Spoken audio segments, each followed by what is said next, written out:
How about zone 6?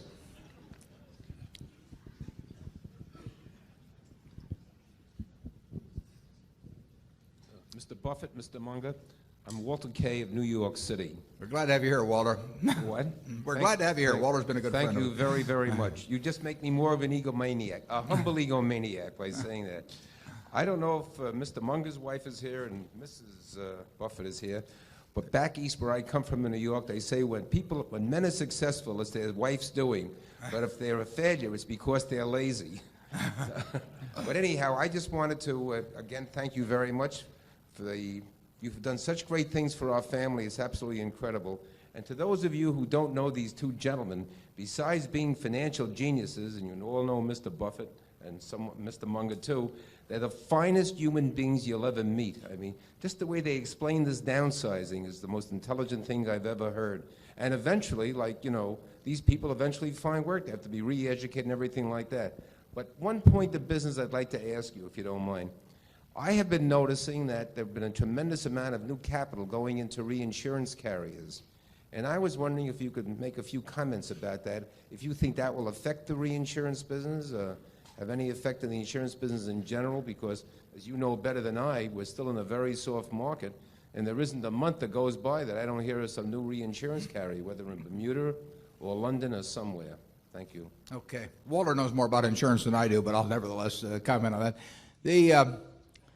There has been a fair amount of capital, and there was a rush of it about, I'd say maybe 3 years ago into the reinsurance business, but there's been capital come in, and that is negative for our business. I mean, because any capital that's brought in basically will get employed. We are willing at Berkshire, and we do it, we are willing to sit on the sidelines in the reinsurance business.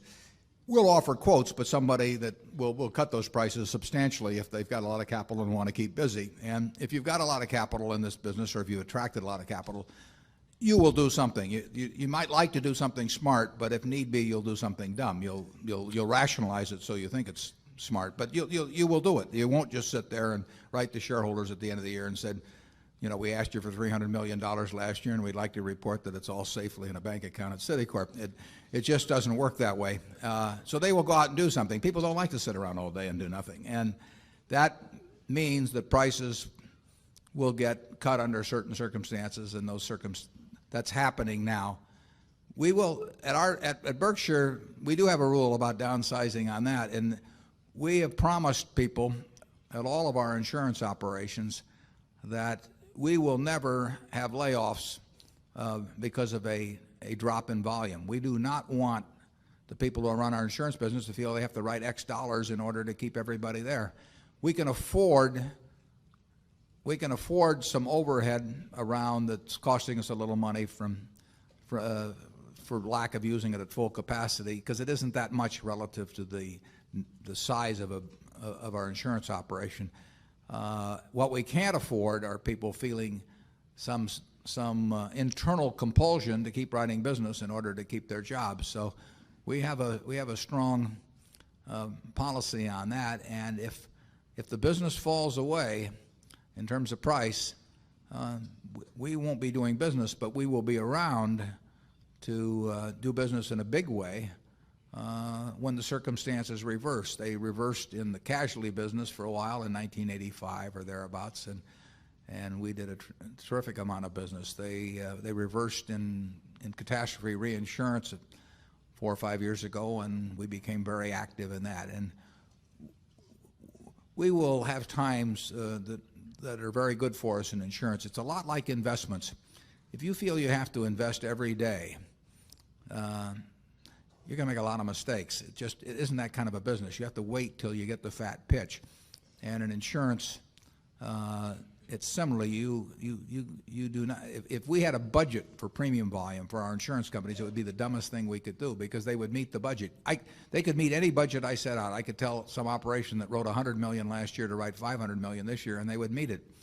And I would be paying the bills for decades to come. So it's a very illogical way to try and plan 8 or 10% a year growth. Now, GEICO is a different story in that GEICO is a business that is the low-cost operator and can attract from a huge pool business at I think, a very good rate of growth simply by letting people know what's available out there. So that is a business that I see growing under almost any circumstances. But our reinsurance business will swing around enormously in terms of volume based on what the competitor is doing, and what the competitors are doing depends to a great extent on how much money they've got burning a hole in their pocket. And right now it's going one direction, but it will change. I mean, just like investment markets change. You know, I've been through at least a half a dozen periods where people think, they're never going to get a chance to buy securities at intelligent prices, and it always changes. And in the insurance business, people that misprice their policies will pay the price for it, and the world will still need insurance, and we will still be there.